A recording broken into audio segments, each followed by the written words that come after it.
So that was 3:30 to 5 o'clock coffee barista in training for Rick's Cafe Jamaica. My parents went once, and I wanna work there one of these days. My dad's supposed to be moving down to the Caribbean eventually when he retires, and I'm gonna go to Jamaica and work at Rick's Cafe and coffee barista, and visit him when I can. Maybe he'll go to Jamaica and visit me because I want to work there. I don't know. It'll be in a. It's We're on the 15-year plan for that as far as retirement. So I was doing coffee 3:30 to 5, and I wasn't able to take the radio show again. It clocked out at 5 o'clock outdoors, and I stepped inside, and immediately I wanted to reverberate what I went over. It was about police.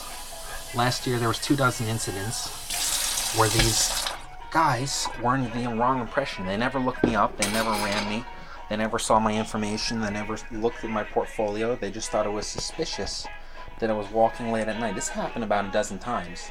The police would scream at me aggressively and tell me that I was under arrest, under detainment, or getting a warning. They needed to know something from me particularly.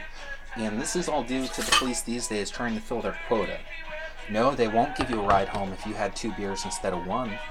They'll put you in jail for 3 days, hook a breathalyzer up to your car, and take you to court and make sure it never happens again when you're a .1 or a .2 over their breathalyzer.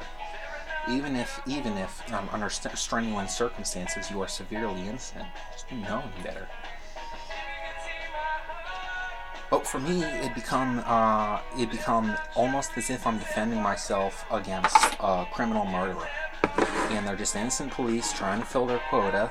Wouldn't it be great if I could arrest him for something? He looks a little bit suspicious. Let's check him out. And I lived in the same house, in the same town, for 20-something years. The same area, the same, and I pay state taxes through tobacco. And I've been, involved in the town before. We're doing 3 cups at 5. We had 3 cups at 3:30 with the pill. And that's a long story. You'd have to see the full radio show.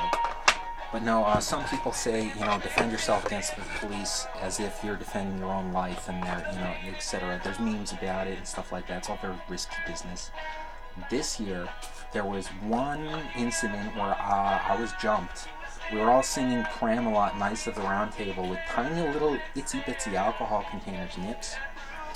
And a serious robber came up and punched this girl in the back of the head.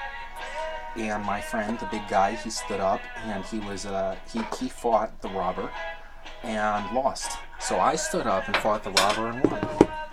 And everyone, all of the emergency services came. They wanted everyone to spend 3 days in jail for fighting on the city pier without hearing our story. They tried to arrest me for about 35 minutes straight, until finally, because I was on the phone with my counselor and administration directly after the fight happened, getting through the trauma of being, blindsided in the back of the head and then laying someone out, and they went into a stretcher. And so did the girl they beat up. And my friend was able to walk his off. Thankfully, he didn't have to pay thousands and thousands of dollars in medical bills. But no, it wound up in Navy military police coming out of nowhere, drawing a firearm on the local city EMS, saying this man is innocent and free to go. All of you are being reprimanded and under audit immediately. Could you imagine? Military shows up to a town, city, or state EMS and says, he's leaving, you're all fired. Sort of like the president would do these days. Well, they didn't know, and they still don't know. I've been a good guy, I have no record. Oh yeah, he's a good guy, right? No, he's like a fella. He's a good guy. No, trust me, he's good.